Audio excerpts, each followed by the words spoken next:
In this video, we're going to appreciate what we know and love. What has been a high standard always will be a high standard. Something that's always there for us.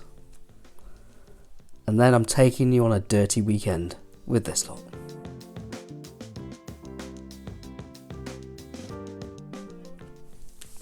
Hello everybody.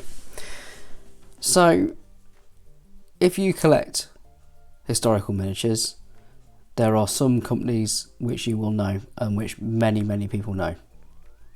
And I think of them when it comes to Wars of Roses anyway, and the sort of medieval period.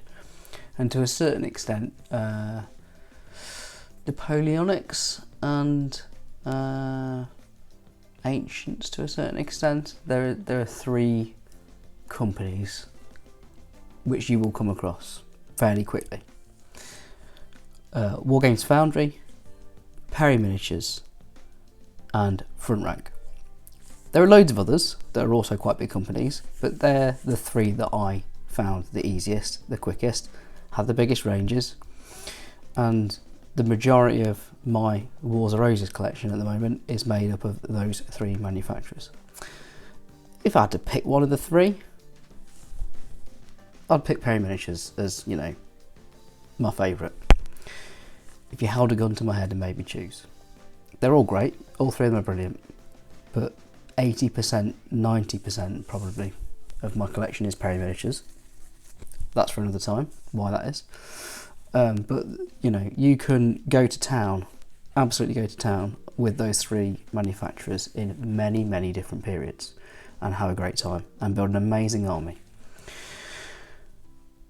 Having done this for 3 years and mucked around on lots of forums and followed loads of different accounts of what people are doing and started to see the names of different people that sculpt stuff, make stuff, found a few interesting Facebook accounts, that kind of thing. I'm starting to realise how many niches there are within niches within niches. And I've discovered, I won't say discovered because they're not that hard to find. But I've come across a company called Steel Fist Miniatures. Who are these boys? There's two sets here. 4-man sets, which are metal miniatures, which I've just finished painting. And how I came across them was, I believe, somebody on Facebook posted some pictures of some dudes, and I thought, hang on a minute, I don't recognise those. They don't look like any of the three manufacturers that I'm very familiar with. So I asked who they were, and they said, oh, they're Steel Fist Miniatures. Okay. So I went straight on their very sort of straightforward and easy to use website, and I discovered they are a company doing a range of periods. Nothing like the size and scale of your Perrys, your Foundries, your Front Ranks. But they've got some very nice lines, and they've got some really interesting late medieval and Renaissance stuff. All metal. And these are late medieval / Wars of Roses men-at-arms, basically. I bought 2 sets, and they come in sets of 4, these guys. I'll put some links below so you can go and have a look. And they turn up in your typical plastic bag, and I was struck straight away by the quality of the sculpts and the quality of the cast as well. Let me explain myself if you're a beginner, because I'm assuming that at least half of you probably will be watching this, or you know, you might not be particularly au fait with the period kind of thing. But anyway, the sculpt is obviously how well the individual miniatures have been sculpted by the sculptor, who has, you know, designed that original miniature and cut all the tiny detail into it, and how accurate and to scale that is, and how sharp it is. And then, you know, he puts his art in the hands of somebody who's going to turn that into a mould and then somebody's going to turn that into a cast, as in, you know, hot metal being shoved into the mould, and then that being the end result being the model, which turns up in the post. And these were great. I couldn't fault them really. How good are they? So these metal figures, which are 28mm metal figures, were as good as any of the big three, if you like, I've just mentioned. They were in that league. No problem. Absolutely no problem.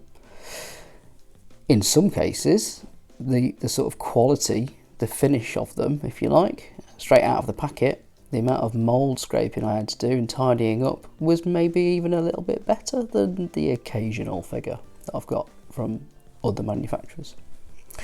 The detail was excellent. So I'll talk you through them and the role that I think these Steel Fist miniatures could play in your collection, and the role they play in my collection. So what I like about them is there's the same level of historical accuracy you'd find with other manufacturers, and then there's the nice touches with the different types of armour you've got. Correct me if I'm wrong, but I believe that's what you'd think of as a German style harness on that chap there, with the sort of nice rivets and fluting and what have yous on it. And then you've got the more sort of like traditional English, Italian style, simpler stuff. And you've got like the nice mix of different helmets that you'd have. This guy's a very cool example. I'll put some proper pictures up. And in particular, what I really liked, which I'll show with the aid of some photography, is there are some really nice touches in the detail. So this chap has got some individually sort of picked out and sculpted sort of detail to his belt. So where I've picked out bits of gold there, I've not quite done it justice, but where I've picked out bits of gold, there are actually little bits of trim on the belt that are sculpted in there, which are clearly sort of bits of metal on the belt. Really nice touch, really nice, and executed really well. On the back there as well, you can see some there, some sort of links in the belt, really nice. And they're extremely crisp and sharp as well, is something else that I liked.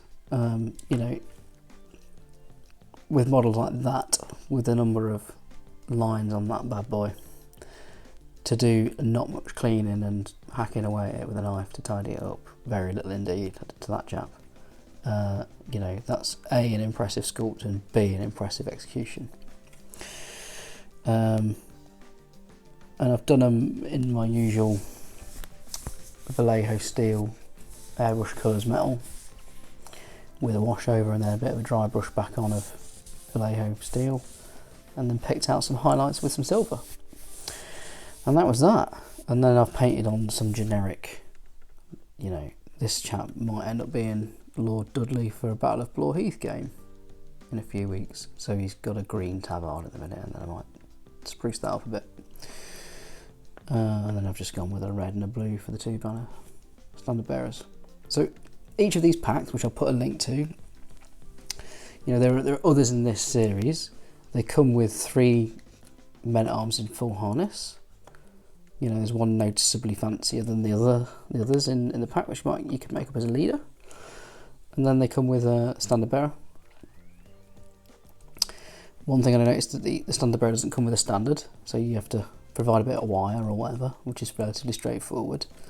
And another really nice touch that I noticed was that in many of them, particularly these chaps that are brandishing something in front of them, this was supplied separately, so a separate piece.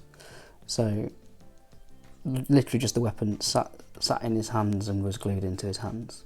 So I could paint him up and paint the front of him and then put the weapon in. So I could get in there and I didn't lose anything. And he's not clutching it too tight to his chest or anything like that. To, you know, they've got around that in that way. So they've just applied the weapon separately to allow you to get in there. Really nice. Something I should point out is that obviously it's very hard to keep a really neat gap in a metal cast, tiny little gap. So in this chap, for example, you know, there's no hole all the way through his hands in the cast. So ideally you would use something like a mini drill to flesh out the hole to get the weapons in once you've painted up. I don't have a mini drill because I'm lazy and I've not got around to it yet. So what I did with this guy, for example, was I basically used a pin and a bit of brute force and ignorance, and didn't go all the way through, but I mashed up the hole at either end and mashed it in. Basically did a bit of trimming. I've got to apologise to Steel Fist Miniatures because this gentleman came with a hammer edition. So this guy originally comes with a hammer and a hand to keep his body open while you paint, and then you glue the hammer and the hand on afterwards. I lost the hammer and the hand because I'm a clums bag. Somehow, I don't know where it is. I'm probably going to find it in 4 months. Or my cat's going to eat it and be sick or something. But instead, he won't, he'll be fine. Instead, I've glued on a peri-plastic hand on that, so he's got a slightly strange gesture going on there. I really apologise for that, Steel Fist. I will find that hand and hammer at some point and fix that up. But yeah, there's your two sets. A little bit more about Steel Fist. They do, I believe, a really nice samurai range. They do an excellent Italian Wars styling, Renaissance styling range. Some lovely cavalry in it. They do a lot of really nice sort of mounted crossbowmen miniatures that are sort of kind of relevant for the back end of this period. And they look really good, and I'll be investing in a few of those, no doubt, in future, because I was impressed with these guys. And I think it's been a really nice lesson in, you know, as much variety and options the bigger established companies give you, and how you could quite happily spend your days sticking with one or a mixture of those three. There are plenty of people that have set up smaller enterprises that have got people working for them that are of a really good standard, and I'd put these in that category, definitely. Obviously, it begs the question. I mean, it's a pretty small range at the moment. It's particularly for this period. At Steel Fist, it's mainly men at arms. And I was just, you know, wondering, will there be more? Are there more in the pipeline? Because it'd be good to see how they do an archer, for example. I'd be intrigued by that, or if they would sort of plan some specific characters that are designed to represent specific historical figures. So I just dropped the message on Facebook, and they came back and said, yeah, you know, in time we will be doing that. Nothing immediately, but it's essentially a sort of part-time scenario for the business. So going forward, there will be some, but they're working on other things at the moment. So they are going to bring out other stuff in other ranges, and they're going to be expanding. And then at some point, they'll probably come back and do a few more of these. So yeah, I think they're a really interesting option. You could easily knock up a beautiful man-at-arms unit with these, and you could flesh out some of your characters and command stands and create a bit of variety in there, you know. The way I'm going to use it is, I'm going to use these to bring a bit of variety and sort of striking appearance to some commanders, and mix up a lot of the men-at-arms units I've got. Because I've got a lot of peri-plastic men-at-arms and a lot of sort of front rank men-at-arms, and I've also got quite a lot of, I've got a fair amount of foundry bowmen led by dudes that look like this. So they'll mix up the plate basically and create a lot of lovely variation and stop any risk that anything's going to look too uniform. So yeah, well done, Steel Fist Miniatures. They are absolutely lovely. They provide a lovely distraction / sideline / variety of extra little options on top of maybe a force that you've built around some of the well-known names. or sort of the slightly better known names, I should say. I can't remember how much they cost, but they were reasonable. They were certainly not, prohibitively or anything expensive or anything like that. They were very comparable with what you'd normally pay. So yeah, just a quick one really. As reviews go, they are cracking. Anyway, that's my first review done. I'll be doing a few more in future, no doubt, because I've got loads of different brands of paint and miniatures. And also coming up in the next few days, I've got a really interesting interview lined up for Masters interviews. And I might do, finally, a response to the is wargame dying debate. It's a bit late, I know, but I don't like to jump in two-footed without thinking about it first and shoot my mouth off in a way I don't regret. So anyway, hope you enjoyed that. Take care. See you soon.